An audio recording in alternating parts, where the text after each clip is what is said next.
Everything we say is based, hopefully, on a forward-thinking, philosophical enlightenment view that people are fundamentally good and all people of a country should have the power to vote through voting and liberal democracy, and a respect for whatever country's constitution you're in, which hopefully should represent the majority of we the people. This is why we choose to share insights through our work to whoever has ears to hear, regardless of who you are or your class status. However, and as a reminder, see the website lcurve.org to see this as a simple graphical representation, because, believe it or not, we live in a society where 99.9% have the minority of the money, while 0.01% of society, which are the godzillionaire oligarchs, have the majority of the money. They don't think much of working people and do not want democracy. Yet we are not naive and know that there are others, those who intentionally support those who or have been fooled into supporting oligarchy, who think very much the opposite of how we do. Oligarchy is a small number of individuals who wield significant economic and political power in society due to their substantial wealth and influence. This is a worldwide problem. The term is commonly associated with a concentration of power and influence in the hands of a small, privileged group of individuals or families. Oligarchs have considerable sway over political decisions, economic policies, and various aspects of society, yet could care less about you and frankly would rather see you dead at worst or as their slave labor at best. The characteristics of oligarchy is that it always uses its reach for the following, and put the word morbid in front of each of these: industry ownership, political influence, and international reach. This is the real deep state, which fuels inequality, lack of transparency, and challenges the functioning of a fair and open society. If you preferred Lord of the Rings metaphors, think of an oligarch as being Saruman. Or if you prefer Star Wars metaphors, think of an oligarch as being Count Dooku. Now, working class people may hear that and go somewhat like, yikes.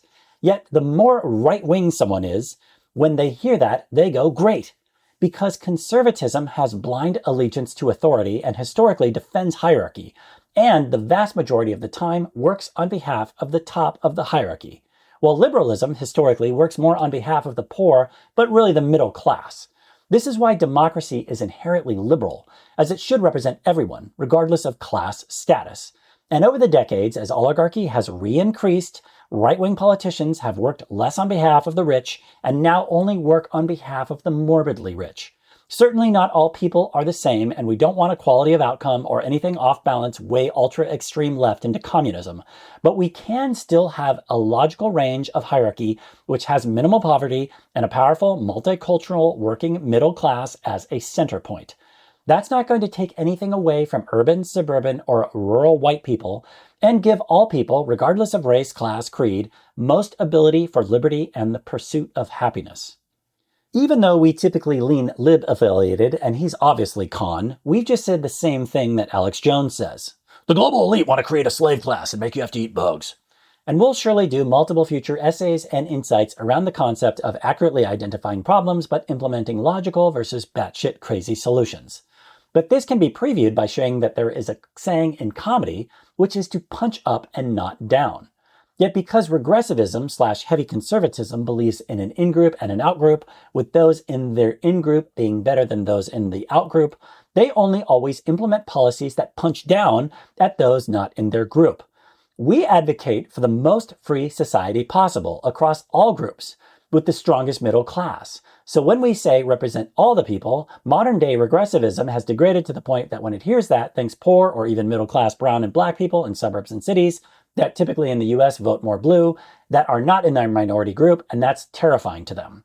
Never mind the fact that there are more poor, rural, white people in the horizontal line of the L curve than any other demographic, so we're very much speaking on behalf of them. Yet here's the tough swallow for them, and man is this relevant after an election we just had at the time of this writing.